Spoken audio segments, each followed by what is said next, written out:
октябрь, түнгі сағат 11:30. Тоғашу Тоқтоғұл беті, Тоқтоғұл тарабы.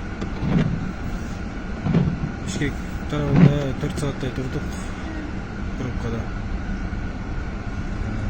Тақыр жол тазаланған емес.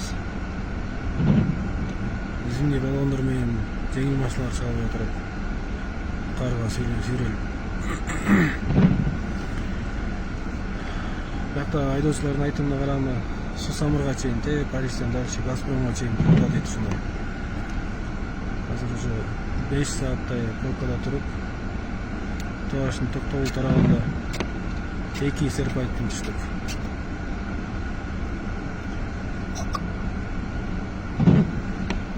Ушуларды алдын ала тазалап, жолдорду жабып,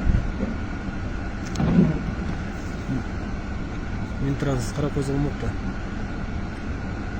Элди сулукта жолдун башында кыйнабай. Мисалы азыр менин машинамда 2 аял киши келет, 2 айлык баласы менен.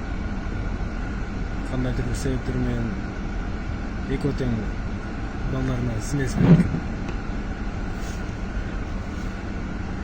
Алардын болсо кайнак суулар төгүнүп калып, балдар ыйлап кыйналып атат.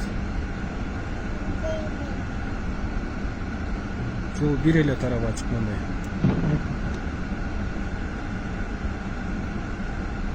Эмне үчүн ушул нерсенин баардыгын алдын алып, жолду жабып же алдын ала тазалап, тынбай иштешпейт. Бээ кызматкерлеринен бири экөө эле жүрөт лопатка көтөрүп алып. Бир погрузчик жүрөт. Фураларды нары сүйрөп, бери сүйрөп баш жакта. Тазалаган машина жок бир дагы. Азыр бул жакта кичине бойлонген экен, ошо туннелдин аркы бетине машина, жеңил машина зимний баллондар менен чыгарып түртүп 10-15 киши болуп арамызга түртүп жылдырган машиналар. Токтогулдун девизинде иштебейби? Күнү түнү иштебей, ошол жерде начальниктеринен бери жүрүшөт. Алдын ала кар, жамгыр баштаганда эле машиналар менен тазалатып, туздарын септирип. Не деген ушул.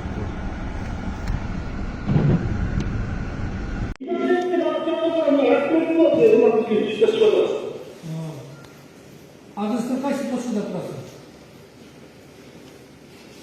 Постановка. Постановка толук менен жооп бер. Так точно, толук менен жооп. Бул жерде учурда келгендей, сенин машина, олардын машина, жерде самат берип, күнүнүн пункттары өтүлгөн. Ал биринчи нормалары. Генералдар саныккан, биздер групп автобустар боюнча ташымалар болот. Өтүп тамактар чыгышкан. Учурда да чыккан.